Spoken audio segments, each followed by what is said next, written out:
Good morning. കഴിഞ്ഞ ക്ലാസ്സിൽ നമ്മൾ ഡിസ്കസ് ചെയ്തത് ഡാറ്റ പ്രോസസ്സിംഗ് എന്താണ്, അതുപോലെ ഡാറ്റ പ്രോസസ്സിങ്ങിൻ്റെ സ്റ്റേജസിനെ കുറിച്ചിട്ടാണ്. അപ്പോൾ ഡാറ്റ പ്രോസസ്സിംഗ് എന്തായിരുന്നു? ഒരു ഡാറ്റേനെ നമ്മൾ എന്ത് ചെയ്യുകയാണ്, ഫിനിഷ്ഡ് ഫോമായിട്ട് കൺവേർട്ട് ചെയ്യുന്ന, ആ ഫിനിഷ്ഡ് ഫോമാക്കി മാറ്റുന്ന ആ പ്രോസസ്സിംഗ് സ്റ്റേജിനെയാണ് നമ്മളെന്ത് പറയുന്നത്, ഡാറ്റ പ്രോസസ്സിംഗ് എന്ന് പറയുന്നത്. അപ്പോൾ ഡാറ്റ പ്രോസസ്സിങ്ങിന് പ്രധാനമായിട്ടും 4 സ്റ്റേജസ് ആണ് വരുന്നത്: editing, coding, classification and tabulation. അതിൽ എഡിറ്റിംഗ് എന്താണ്, അതുപോലെ തന്നെ എഡിറ്റിങ്ങിൻ്റെ പോയിൻറ്റേഴ്സ് ഫോർ ഡെവലപ്പിംഗ് എഡിറ്റിംഗ്, അതുപോലെ കോഡിങ് എന്താണ്, കോഡിങ്ങിൻ്റെ റൂൾസ് എന്താണ്, കാര്യങ്ങളൊക്കെ നമ്മൾ കഴിഞ്ഞ ക്ലാസ്സിൽ ഡിസ്കസ് ചെയ്തു. ഇനി ഇന്നത്തെ ക്ലാസ്സിൽ നമ്മൾ ഡിസ്കസ് ചെയ്യുന്നത് പ്രോസസ്സിങ്ങിൻ്റെ 3ാമത്തെ സ്റ്റേജ് തൊട്ടിട്ടാണ്. പ്രോസസ്സിങ്ങിൻ്റെ 3ാമത്തെ സ്റ്റേജാണ് ക്ലാസിഫിക്കേഷൻ. നമുക്ക് ക്ലാസിഫിക്കേഷൻ എന്താണെന്ന് നോക്കാം. Classification of data is the process of grouping of related facts into classes on the basis of certain common characteristics. Classification of data എന്ന് പറയുന്നത് ഡാറ്റാസിന് എന്ത് ചെയ്യാണ്, ഗ്രൂപ്പ് ചെയ്യാണ്. സെർട്ടൻ കോമൺ ക്യാരക്ടറിസ്റ്റിക്സ് ഉള്ള ഡാറ്റാസിനെ ഡിഫറെൻറ്റ് ക്ലാസ്സസ് ആക്കി മാറ്റിയിട്ട് ഗ്രൂപ്പ് ചെയ്യുന്ന പ്രോസസ്സിനെയാണ് എന്ത് പറയുന്നത്, 3rd സ്റ്റേജ് ആയിട്ടുള്ള ക്ലാസിഫിക്കേഷൻ എന്ന് പറയുന്നത്. Data having common characteristics are placed in one group. ഇവിടെ കോമൺ ക്യാരക്ടറിസ്റ്റിക്സ് ഉള്ള ഡാറ്റാസിനെയൊക്കെ ഒരു ഗ്രൂപ്പിലാണ് എന്ത് ചെയ്യുന്നത്, മാറ്റുന്നത്. അപ്പോൾ ഇത്രയാണ് ക്ലാസിഫിക്കേഷൻ എന്ന് പറയുന്നത്. ഇനി ക്ലാസിഫിക്കേഷൻ്റെ കുറച്ച് ഒബ്ജക്റ്റീവ്സ് ഉണ്ട്. ആ ഒബ്ജക്റ്റീവ്സിനെ കുറിച്ചിട്ടാണ് ഡിസ്കസ് ചെയ്യുന്നത്. ക്ലാസിഫിക്കേഷൻ്റെ first ഒബ്ജക്റ്റീവാണ് to divide the data on the basis of similarities and dissimilarities. ഇവിടെ എന്ത് ചെയ്യുക ചെയ്യുന്നത്, ഡാറ്റാസിനെ അതിൻ്റെ സിമിലാരിറ്റീസ് അനുസരിച്ചിട്ടും ഡിസിമിലാരിറ്റീസ് അനുസരിച്ചിട്ടും എന്ത് ചെയ്യുക ചെയ്യുന്നത്, ഡിവൈഡ് ചെയ്യുകയാണ് ചെയ്യുന്നത്. അതാണ് ക്ലാസിഫിക്കേഷൻ്റെ ഫസ്റ്റ് ഒബ്ജക്റ്റീവ് എന്ന് പറയുന്നത്. സെക്കൻഡ് ഒബ്ജക്റ്റീവാണ് to reduce the data from complex to an intelligible form. ഇവിടെ എന്താ പറയുന്നത്, ഡാറ്റാസൊക്കെ കോംപ്ലക്സ് ആണെങ്കിൽ ആ കോംപ്ലക്സ് ഫോമിൽ നിന്നും ഇൻ്റലിജിബിൾ ആയിട്ടുള്ള ഫോമിലേക്ക് ഡാറ്റാസിനെ മാറ്റുന്ന പ്രോസസ്സാണ് ക്ലാസിഫിക്കേഷൻ. അതും ക്ലാസിഫിക്കേഷൻ്റെ എന്ത് തന്നെയാണ്, ഒരു ഒബ്ജക്റ്റീവ് തന്നെയാണ്. നെക്സ്റ്റ് ആണ് ടു ഫെസിലിറ്റേറ്റ് കമ്പാരിസൺ. ഇവിടെ സിമിലാരിറ്റി ഡിസിമിലാരിറ്റി അനുസരിച്ച് നമ്മൾ എന്ത് ചെയ്യുന്നുണ്ട്, ക്ലാസ് ചെയ്യുന്നുണ്ട്. അതുകൊണ്ട് തന്നെ ഇവിടെ എന്ത് ചെയ്യാൻ പറ്റും, കമ്പാരിസൺ എളുപ്പമാവുന്നുണ്ട്. അതും എന്തിൻ്റെ ഒരു ഒബ്ജക്റ്റീവ് തന്നെയാണ്, ക്ലാസിഫിക്കേഷൻ്റെ വൺ ഓഫ് ദി മെയിൻ ഒബ്ജക്റ്റീവാണ്. നെക്സ്റ്റ് ഒബ്ജക്റ്റീവ് ആണ് to identify most significant features of the data. ഡാറ്റയുടെ മോസ്റ്റ് സിഗ്നിഫിക്കൻ്റ് ആയിട്ടുള്ള ഫീച്ചേഴ്സ് ഐഡൻറ്റിഫൈ ചെയ്യാൻ വേണ്ടിയിട്ട്. നെക്സ്റ്റ് ഒബ്ജക്റ്റീവ് ആണ് to give prominence to the important information by dropping any unnecessary elements in the datas. ഡാറ്റാസിൽ എന്തെങ്കിലും unnecessary ആയിട്ടുള്ള elements ഉണ്ടെങ്കിൽ അതിനെന്ത് ചെയ്യാൻ വേണ്ടിയിട്ട്, ഡ്രോപ്പ് ചെയ്യാൻ വേണ്ടിയിട്ട് ഇമ്പോർട്ടൻ്റ് ആയിട്ടുള്ള ഇൻഫോർമേഷൻസ് ഒക്കെ പ്രൊവൈഡ് ചെയ്ത് കൊടുക്കുക എന്നുള്ളതും എന്ത് തന്നെയാണ്, ക്ലാസിഫിക്കേഷൻ്റെ ഒരു ഒബ്ജക്റ്റീവ്സിൽ വരുന്നതാണ്. അപ്പോൾ ഇത്രയാണ് ക്ലാസിഫിക്കേഷൻ എന്താണ്, അതിൻ്റെ ഒബ്ജക്റ്റീവ്സ് എന്താണെന്നുള്ള ടോപ്പിക്കിൽ പറയാനുള്ളത്. നെക്സ്റ്റ് ആണ് ടൈപ്സ് ഓഫ് ക്ലാസിഫിക്കേഷൻ. ഇനി നമുക്ക് നോക്കാനുള്ളത് ക്ലാസിഫിക്കേഷൻ്റെ ടൈപ്സിനെ കുറിച്ചിട്ടാണ്. അപ്പോൾ ക്ലാസിഫിക്കേഷന് പ്രധാനമായിട്ടും 4 ടൈപ്സ് ആയിട്ടാണ് ക്ലാസിഫൈ ചെയ്തിരിക്കുന്നത്. അപ്പോൾ 4 ടൈപ്സ് ഏതൊക്കെയാണ്, പിന്നെ എക്സ്ട്രാ ഒരു ടൈപ്പും കൂടെ വരുന്നുണ്ട്, അത് നമ്മളാണ് ഡിസ്കസ് ചെയ്യാൻ പോകുന്നത്.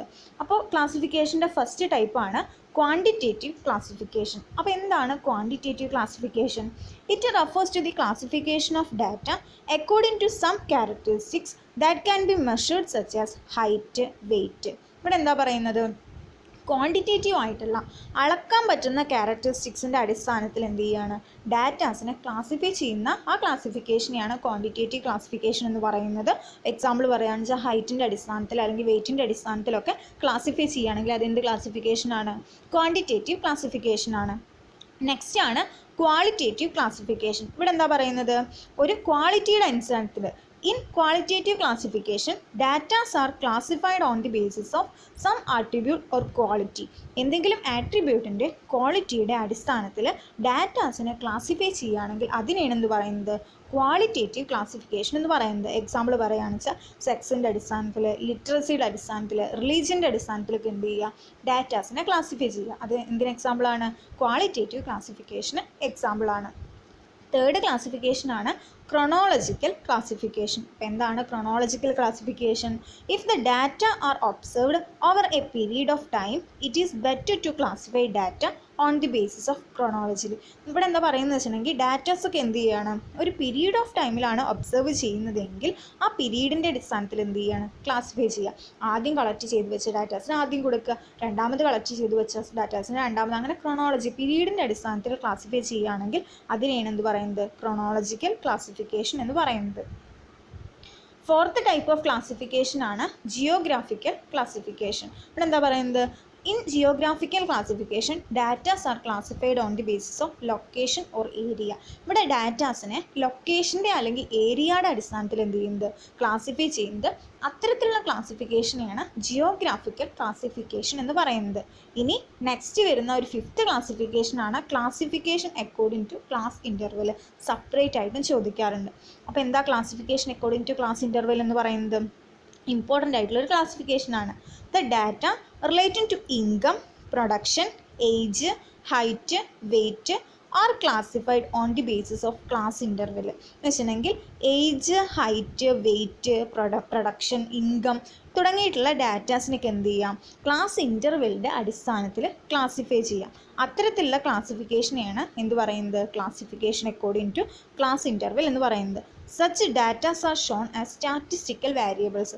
അപ്പോൾ ഇത്തരത്തിൽ നമ്മൾ ക്ലാസ് ഇൻ്റർവെൽ ആക്കി മാറ്റാൻ പറ്റുന്ന ആ ഡാറ്റാസിനെ നമ്മൾ എന്ത് പറയുന്നത്, ഒരു സ്റ്റാറ്റിസ്റ്റിക്കൽ വാരിയബിൾസ് എന്ന് പറയുന്നത്. ഈ ക്ലാസ് ഇൻ്റർവെൽസിനെ പ്രധാനമായിട്ടും രണ്ട് ടൈപ്പായിട്ടാണ് കൊടുക്കുന്നത്. എക്സ്ക്ലൂസീവ് ടൈപ്പ് ഓഫ് ക്ലാസ് ഇൻ്റർവെലും അതുപോലെ എന്തുണ്ട്, ഇൻക്ലൂസീവ് ടൈപ്പ് ഓഫ് ക്ലാസ് ഇൻ്റർവെലും ഉണ്ട്. ഫസ്റ്റ് നമുക്ക് exclusive type of class interval എന്താണ് ഡിസ്കസ് ചെയ്യാം. In exclusive type of class interval, the item should be values are equal to the upper limit of the class are grouped in the next higher class. For example, ഇവിടെ എക്സാമ്പിളും കൊടുത്തിട്ടുണ്ട്. ഇവിടെ എന്താ പറയുന്നത് വെച്ചിട്ടുണ്ടെങ്കിൽ exclusive ആണ്, ഒഴിവാക്കി കളയാണ് പറയുന്നത്. ഇവിടെ ഒരു ക്ലാസ്സിൻ്റെ ലോവർ ലിമിറ്റും അപ്പർ ലിമിറ്റും അടുത്ത ക്ലാസ്സിൻ്റെ ലോവർ ലിമിറ്റും എന്ത് ചെയ്യുകയാണ്, ഈക്വൽ ആവുകയാണ് ചെയ്യുന്നത്. ഒന്നും കൂടെ പറഞ്ഞുതരാം. ഇവിടെ ഫസ്റ്റ് ക്ലാസ് ആയിട്ട് എന്ത് കൊടുത്തിട്ടുണ്ട്, 100 to 200 എന്ന് വെച്ചാൽ 100 to 200 കൊടുത്തിട്ടുണ്ട്. അതിൽ 100 എന്ന് പറയുന്നത് എന്താണ്, ലോവർ ലിമിറ്റ്. ഈ സൈഡിലുള്ളതൊക്കെ എന്താണ്, ലോവർ ലിമിറ്റാണ്. ആ 200 എന്ന് പറയുന്നത് എന്താണ്, അപ്പർ ലിമിറ്റാണ്. ഇനി അടുത്ത ക്ലാസ് ഒന്ന് ശ്രദ്ധിക്കുക. അടുത്ത ക്ലാസ് എന്താണ്, 200 to 300 ആണ്. അപ്പോൾ ശ്രദ്ധിക്കുക, ഫസ്റ്റ് ക്ലാസ്സിൻ്റെ അപ്പർ ലിമിറ്റും നെക്സ്റ്റ് ക്ലാസ്സിൻ്റെ ലോവർ ലിമിറ്റും രണ്ടിൻ്റെയും, ഒന്നിൻ്റെ അവസാനം 200 ആണ്, ഒന്നിൻ്റെ ഫസ്റ്റ് 200 ആണ്. ആ രണ്ട് ക്ലാസ് ഒരുപോലെ വരികയാണെങ്കിൽ അതിന് ആ ടൈപ്പ് ഓഫ് ഇൻ്റർവെല്ലിനെയാണ് നമ്മളെന്ത് പറയുന്നത്, എക്സ്ക്ലൂസീവ് എന്ന് പറയുന്നത്. ഇതിൽ ഫസ്റ്റ് ടൈപ്പ് 100 ഫസ്റ്റ് ക്ലാസ് എന്ന് പറയുന്നത് എത്രയായിരുന്നു, 100 to 200 ആണ്. ഇവിടെ 200 എന്ന് പറയുന്ന വാല്യൂ ആ ക്ലാസ്സിൽ ഇല്ല. ആ 200 എന്ന് പറയുന്ന വാല്യൂ ആ ക്ലാസ്സിൽ എടുക്കില്ല. അത് നെക്സ്റ്റ് ക്ലാസ്സിലാണ് എന്ത് ചെയ്യുന്നത്, എടുക്കുന്നത്. അപ്പോൾ ആ ക്ലാസ് ഫസ്റ്റ് ക്ലാസ്സിൽ നിന്നും ആ 200 എന്ന് പറയുന്ന വാല്യൂവിനെ എന്ത് ചെയ്തു, എലിമിനേറ്റ് ചെയ്തു അല്ലെങ്കിൽ എക്സ്ക്ലൂസീവ് ചെയ്തു. അതുകൊണ്ടാണ് ഇതിനെന്ത് പറയുന്നത്, exclusive type of class interval എന്ന് പറയുന്നത്. ക്ലിയർ ആയിട്ടുണ്ടാവുമെന്ന് വിചാരിക്കുന്നു. നെക്സ്റ്റ് ടൈപ്പ് ഓഫ് ക്ലാസിഫിക്കേഷൻ ആണ്, അല്ലെങ്കിൽ നെക്സ്റ്റ് ടൈപ്പ് ഓഫ് ക്ലാസ് ഇൻ്റർവെലിൻ്റെ ക്ലാസിഫിക്കേഷൻ ആണ് inclusive type of class interval എന്ന് പറയുന്നത്. അപ്പോൾ എന്താണ് ഇൻക്ലൂസീവ് എന്ന് നോക്കുക. In the case of upper limit of the class interval is included as the same class interval. ഇവിടെ എന്ത് ചെയ്യാണ്, അപ്പർ ലിമിറ്റ് ഒക്കെ സെയിം ക്ലാസ് ഇൻ്റർവെല്ലിൽ തന്നെ ഇൻക്ലൂഡ് ചെയ്യുകയാണ് വെച്ചാൽ അതിനെയാണ് എന്ത് പറയുന്നത്, ഇൻക്ലൂസീവ് ടൈപ്പ് ക്ലാസ് ഇൻ്റർവെൽ എന്ന് പറയുന്നത്. ഇവിടെ കണ്ടില്ലേ, 101 മുതൽ 200 വരെ, 201 മുതൽ 300 വരെ. അപ്പോൾ ഇവിടെ എന്ത് ചെയ്തു, ഈ 101 മുതൽ 200 വരെ എന്ന് പറയുമ്പോൾ ആ 200 എന്ത് ചെയ്തു, ഫസ്റ്റ് ക്ലാസ്സിൽ തന്നെ ഇൻക്ലൂഡ് ചെയ്തു. കാരണം നെക്സ്റ്റ് ക്ലാസ്സിൽ എന്ത് വരുന്നില്ല, ആ 200 എന്ന് പറയുന്ന വാല്യൂ വരുന്നില്ല. അപ്പോൾ അതുകൊണ്ട് ഫസ്റ്റ് ക്ലാസ്സിൽ തന്നെ എന്ത് വന്നു, 200 എന്ന് പറയുന്ന വാല്യൂ വന്നു. അപ്പോൾ അതുകൊണ്ട് എന്ത് ചെയ്തു, ഇൻക്ലൂസീവ് ആണ്, ഇൻക്ലൂഡ് ചെയ്യുകയാണ് ചെയ്തത്. അതുകൊണ്ട് സച്ച് ക്ലാസ് ഇൻ്റർവെൽ നമ്മൾ എന്ത് വിളിക്കുന്നു, inclusive type of class interval എന്ന് വിളിക്കുന്നു. അപ്പോൾ ഇത്രയാണ് ടൈപ്സ് ഓഫ് ക്ലാസിഫിക്കേഷനിൽ വരുന്നത്. നെക്സ്റ്റ് ആണ് പ്രിൻസിപ്പിൾസ് ഓഫ് ക്ലാസിഫിക്കേഷൻ. ഇമ്പോർട്ടൻ്റ് ആയിട്ടുള്ളൊരു പോയിൻ്റാണ് പ്രിൻസിപ്പിൾസ് ഓഫ് ക്ലാസിഫിക്കേഷൻ. അപ്പോൾ അതിൽ കുറച്ച് പോയിൻറ്റ്സ് കൊടുത്തിട്ടുണ്ട്. ആ പോയിൻറ്റ്സ് എന്താണെന്ന് നമുക്ക് ഡിസ്കസ് ചെയ്യാം. ഫസ്റ്റ് പ്രിൻസിപ്പിളാണ് the number of classes should be preferred between 5 and 15. ഇവിടെ നമ്പർ ഓഫ് ക്ലാസ്സസ് എന്ന് പറയുന്നത് എത്രയായിരിക്കണം, 5 മുതൽ 15 വരെ ആയിരിക്കണം. The classification either 5 or its multiples. Classification എന്ന് പറയുന്നത് 5 അല്ലെങ്കിൽ 5ൻ്റെ മൾട്ടിപ്പിൾസോ ആയിരിക്കണം. ഇതൊക്കെ പ്രിൻസിപ്പിൾസ് ആണ്. ഈ പ്രിൻസിപ്പിൾസ് ഫോളോ ചെയ്തിട്ട് വേണം നമ്മൾ ക്ലാസിഫിക്കേഷൻ കണ്ടക്ട് ചെയ്യാൻ. തേർഡ് പ്രിൻസിപ്പിളാണ് starting point will be 0 or 5 or its multiples. ഇതിൻ്റെ സ്റ്റാർട്ടിംഗ് പോയിന്റ് എന്ന് പറയുന്നത് എപ്പോഴും എന്തായിരിക്കണം എന്ന് വെച്ചാൽ ലോവർ ലിമിറ്റ് എന്ന് പറയുന്നത്, ഫസ്റ്റ് ക്ലാസ്സിൻ്റെ ലോവർ ലിമിറ്റ് എന്ന് പറയുന്നത് ഒന്നെങ്കിൽ 0 അല്ലെങ്കിൽ 5 അല്ലെങ്കിൽ 5ൻ്റെ മൾട്ടിപ്പിൾസോ ആയിരിക്കണം. Interval should be equally placed. എല്ലാ ഇൻ്റർവെല്ലും എന്ത് ചെയ്യുക, ഈക്വലി പ്ലേസ് ചെയ്യാൻ ശ്രദ്ധിക്കുക. അപ്പോൾ 5 to 15 കൊടുത്തു, പിന്നെ 15 to 30 കൊടുക്കണം, അല്ലാതെ 15 to 100 എന്ത് ചെയ്യരുത്, കൊടുക്കരുത്. എല്ലാ ക്ലാസ്സിൻ്റെ ഇൻ്റർവെല്ലിൽ എന്ത് ചെയ്യാൻ നോക്കുക, സെയിം ആക്കാൻ നോക്കുക. നെക്സ്റ്റ് വരുന്നതാണ് it is possible to open end class such as below 100 and above 500 should be avoided. എന്ന് വെച്ചാൽ ഓപ്പൺ എൻഡ് ക്ലാസ്സുകൾ അവോയ്ഡ് ചെയ്യുക. അപ്പോൾ നമ്മൾ ഇപ്പോൾ 0 to 5, 5 to 20 എന്നൊക്കെ പറഞ്ഞിട്ട് കൊടുക്കുന്നുണ്ട്. അപ്പോൾ അതിൽ നമ്മൾ ഫസ്റ്റ് തന്നെ കൊടുക്കുക എന്താണ്, ബിലോ 100 to 200. അപ്പോൾ അങ്ങനെ വരുമ്പോൾ എന്താണ്, അത് ഓപ്പൺ ടൈപ്പ് ഓഫ് ക്ലാസ് ആയി. അല്ലെങ്കിൽ എബോവ് 500 എന്നൊക്കെ കൊടുക്കാം, അല്ലെങ്കിൽ 500 കൊടുത്താൽ മതി. അതിന് എബോവ് 500 എന്നൊക്കെ കൊടുത്തു കഴിഞ്ഞാൽ പിന്നെ ആ 500ന് മുകളിൽ വരുന്ന എല്ലാ വാല്യൂസും എന്ത് ചെയ്യണം, ഒരു ക്ലാസ്സിൽ പെടുകയാണ് ചെയ്യുന്നത്. അപ്പോൾ അത്തരത്തിലുള്ള ഓപ്പൺ എൻഡഡ് ക്ലാസ്സുകൾ എന്ത് ചെയ്യുക, പരമാവധി ഒഴിവാക്കുക. നെക്സ്റ്റ് പോയിൻ്റ് ആണ് it is better to adopt exclusive method of calculation. ഇവിടെ എക്സ്ക്ലൂസീവ് ആയിട്ടുള്ള മെത്തേഡ് ഓഫ് കാൽക്കുലേഷൻ ആണ് ഏറ്റവും കൂടുതൽ ബെറ്റർ ആയിട്ട് അഡോപ്റ്റ് ചെയ്യാൻ പറ്റുന്നത്. ഇത്രയാണ് പ്രിൻസിപ്പിൾസ് ഓഫ് ക്ലാസിഫിക്കേഷനിൽ വരുന്നത്. നെക്സ്റ്റ് വരുന്നത്, അപ്പോൾ ഇപ്പം നമ്മൾ ഇത്രയും പറഞ്ഞ പോയിന്റ്സ് ഒക്കെ എന്താണ്, തേർഡ് സ്റ്റേജ് ആയിട്ടുള്ള ക്ലാസിഫിക്കേഷനെ കുറിച്ചിട്ടാണ്. ഇനി നമ്മൾ പറയാനുള്ളത് ഡാറ്റ പ്രോസസ്സിങ്ങിൻ്റെ ഫോർത്ത് സ്റ്റേജ് ആണ് ടാബുലേഷൻ. അപ്പോൾ നമ്മൾ എഡിറ്റിംഗ് പറഞ്ഞു, കോഡിങ് പറഞ്ഞു, ക്ലാസിഫിക്കേഷൻ പറഞ്ഞു. നെക്സ്റ്റ് ഫോർത്ത് സ്റ്റേജ് ആണ് ടാബുലേഷൻ എന്ന് പറയുന്നത്. പിന്നെ ടാബുലേഷൻ എന്താണെന്ന് നമുക്കൊന്ന് ഡിസ്കസ് ചെയ്യാം. The data are converted into rows and columns in the form of table is called tabulation. ഒരു ടേബിളിൻ്റെ ഫോമിൽ ഡാറ്റാസിനെ റോകളും കോളങ്ങളൊക്കെ മാറ്റിയിട്ട് കൺവേർട്ട് ചെയ്യുകയാണെങ്കിൽ അതിനെയാണ് നമ്മൾ എന്ത് പറയുന്നത്, ടാബുലേഷൻ എന്ന് പറയുന്നത്. In other words it is an arrangement of data in some kind of cousins and logical manner. ഇവിടെ എന്ത് ചെയ്യുന്നത്, ഡാറ്റാസിനെ എന്തെങ്കിലും ലോജിക്കൽ മാനറിൽ അറേഞ്ച് ചെയ്യുകയാണ് ചെയ്യുന്നത്. അപ്പോൾ ഡാറ്റാസിനെ എന്തെങ്കിലും ലോജിക്കൽ മാനറിൽ അറേഞ്ച് ചെയ്തിട്ട് അതിനെ ടേബിൾ ആക്കിയിട്ട് റോയും കോളമൊക്കെ ആക്കിയിട്ട് മാറ്റുന്ന അല്ലെങ്കിൽ കൺവേർട്ട് ചെയ്യുന്നതിനെയാണ് നമ്മൾ എന്ത് പറയുന്നത്, ടാബുലേഷൻ എന്ന് പറയുന്നത്. ഇനി ടാബുലേഷൻ്റെ കുറച്ച് പർപ്പസുകളാണ് പറയുന്നത്. അപ്പോൾ അതിൽ വരുന്ന ഫസ്റ്റ് പർപ്പസാണ് ഇറ്റ് സിംപ്ലിഫൈ ദി ഡാറ്റ. ഇവിടെ എന്ത് ചെയ്യുന്നുണ്ട്, ഡാറ്റേനെ സിംപ്ലിഫൈ ചെയ്യുന്നുണ്ട്. ഇപ്പോൾ ടാബുലേഷൻ ചെയ്ത് കഴിഞ്ഞാൽ നമ്മുടെ ഡാറ്റ എന്തായി, സിമ്പിളായിട്ട് മാറുകയാണ് ചെയ്യുന്നത്. നെക്സ്റ്റ് പർപ്പസാണ് it reduces explanatory and descriptive statement. ഇവിടെ എന്ത് ചെയ്യുന്നുണ്ട്, കൂടുതൽ എക്സ്പ്ലനേറ്ററി അതുപോലെ ഡിസ്ക്രിപ്റ്റീവ് ആയിട്ടുള്ള സ്റ്റേറ്റ്മെൻ്റ് ഒക്കെ ഒഴിവാക്കുന്നുണ്ട്. ഇവിടെ വൺ വേർഡൊക്കെ ആയിട്ട് എന്ത് ചെയ്യുക, കൊടുക്കുന്നുണ്ടായിരിക്കുക. നെക്സ്റ്റ് ആണ് ഇറ്റ് ഫെസിലിറ്റേറ്റ് കമ്പാരിസൺ. ഇവിടെ സിമ്പിളായിട്ട് കൊടുക്കുന്നതുകൊണ്ട് തന്നെ കമ്പാരിസൺ എന്താണ്, എളുപ്പമാണ്. It helps to detect errors and omissions. ഇവിടെ സിമ്പിളായിട്ട് കൊടുക്കുന്നുണ്ട്, കമ്പാരിസൺ ഒക്കെ ചെയ്യാം. അതുകൊണ്ട് ഇവിടെ എന്ത് ചെയ്യാൻ പറ്റുന്നുണ്ട്, എറേഴ്സും ഒമിഷൻസും ഒക്കെ ഹെൽപ്ഫുൾ, പെട്ടെന്ന് ഡിറ്റക്ട് ചെയ്യാൻ പറ്റുന്നുണ്ട്. നെക്സ്റ്റ് ആണ് it gives an identity to data. ഇവിടെ എന്ത് ചെയ്യുന്നുണ്ട്, ഡാറ്റാസിന് ഒരു ഐഡൻറ്റിറ്റി പ്രൊവൈഡ് ചെയ്യുന്നുണ്ട്. അപ്പോൾ ഇത്രയാണ് പർപ്പസ് എന്ന് പറയുന്നത്. നെക്സ്റ്റ് നമുക്ക് പറയാനുള്ളത് ടൈപ്സ് ഓഫ് ടാബുലേഷൻ ആണ്. ടാബുലേഷന് പ്രധാനമായിട്ടും 2 ടൈപ്സാണ് വരുന്നത്. അതിൽ വരുന്ന ഫസ്റ്റ് ടൈപ്പാണ് സിമ്പിൾ ടാബുലേഷൻ, സെക്കൻഡ് ടൈപ്പാണ് കോംപ്ലക്സ് ടാബുലേഷൻ. അപ്പോൾ ടാബുലേഷൻ എത്രയായിട്ട് തരംതിരിച്ചിരിക്കുന്നു, 2 ആയിട്ട് തരംതിരിച്ചിരിക്കുന്നു. അതിൽ ഫസ്റ്റ് വരുന്നതാണ് സിമ്പിൾ ടാബുലേഷനും അതുപോലെ സെക്കൻഡ് വരുന്നതാണ് കോംപ്ലക്സ് ടാബുലേഷനും. സിമ്പിൾ ടാബുലേഷൻ എന്ന് വെച്ചിട്ടുണ്ടെങ്കിൽ in simple table only 1 characteristics is shown and his type of table is known as one-way table. ഇവിടെ സിമ്പിൾ ടാബുലേഷനിൽ 1-way ടൈപ്പ് ഓഫ് ടേബിൾസ് എന്ന് വെച്ചാൽ ഒരൊറ്റ സിംഗിൾ ക്യാരക്ടറിസ്റ്റിക്സ്, ഒരു ഫ്രീക്വൻസി മാത്രമേ ഉണ്ടായിരിക്കുള്ളൂ. ഇപ്പോൾ ഒരുപാട് ആൾക്കാരുടെ പേര് കൊടുക്കുകയാണെന്ന് വെച്ചാൽ അവരുടെ ഏജുകൾ മാത്രം, അങ്ങനെ ഒരൊറ്റ ഫ്രീക്വൻസി അല്ലെങ്കിൽ ഒരൊറ്റ വേയിൽ എന്ത് ചെയ്യുക, ഒരു 1 ക്യാരക്ടറിസ്റ്റിക്സ് ആണ് ഷോൺ ചെയ്യുന്നതെങ്കിൽ അതിനെയാണ് എന്ത് പറയുന്നത്, സിമ്പിൾ ടാബുലേഷൻ എന്ന് പറയുന്നത്. നെക്സ്റ്റ് ടാബുലേഷൻ ആണ് കോംപ്ലക്സ് ടാബുലേഷൻ. അപ്പോൾ എന്തായിരിക്കും കോംപ്ലക്സ് ടാബുലേഷനിൽ, ഇവിടെ 2 or more ക്യാരക്ടറിസ്റ്റിക്സ് എന്ത് ചെയ്യുന്നുണ്ട്, ഷോൺ ചെയ്യുന്നുണ്ട്. അപ്പോൾ അത്തരത്തിലുള്ള ടൈപ്പ് ഓഫ് എന്ന് പറയുന്നത് 2-way ടേബിൾ ആയിരിക്കും.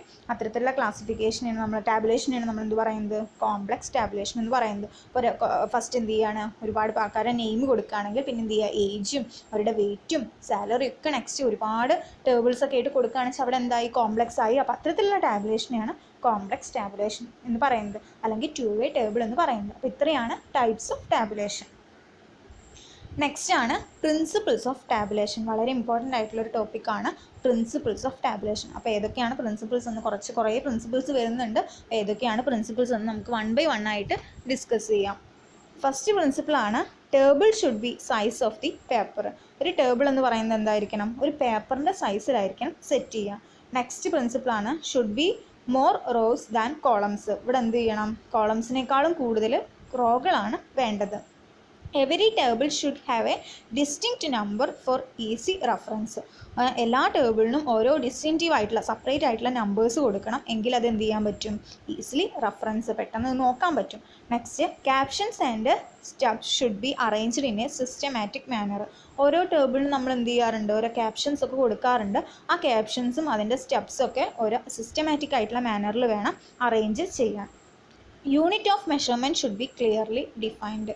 ഓരോ യൂണിറ്റ് ഓഫ് മെഷർമെൻറ്റും ഏതൊക്കെ യൂണിറ്റ് ഓഫ് മെഷർമെൻ്റ് ആണ് യൂസ് ചെയ്തതെന്നതിനെ കുറിച്ചിട്ടൊക്കെ ക്ലിയർ ആയിട്ട് ഡിഫൈൻ ചെയ്യണം. Next, figures should be rounded. എല്ലാ ഫിഗേഴ്സും എന്തായിരിക്കണം, റൗണ്ടഡ് ഫിഗേഴ്സിൽ കൊടുക്കണം. പിങ്കൊക്കെ കൊടുക്കുകയാണെങ്കിൽ 5010 അങ്ങനെയൊന്നും കൊടുക്കാതെ 5000 അങ്ങനെ എല്ലാ ഫിഗേഴ്സും എന്ത് ചെയ്യുക, അല്ലെങ്കിൽ മോർ ദാൻ 5000 അല്ലെങ്കിൽ ലെസ് ദാൻ 5000 അങ്ങനെയൊന്നും കൊടുക്കാതെ റൗണ്ടഡ് ഫിഗേഴ്സ് കൊടുക്കണം. നെക്സ്റ്റ് ആണ് explanatory note should be provided. എന്തെങ്കിലും കാര്യത്തിനെ കുറിച്ചിട്ട് എന്തെങ്കിലും ഡിസ്ക്രിപ്ഷൻ കൊടുക്കണമെങ്കിൽ അതിൻ്റെ എക്സ്പ്ലനേറ്ററി നോട്ട് എന്ത് ചെയ്യുക, പ്രൊവൈഡ് ചെയ്യുക.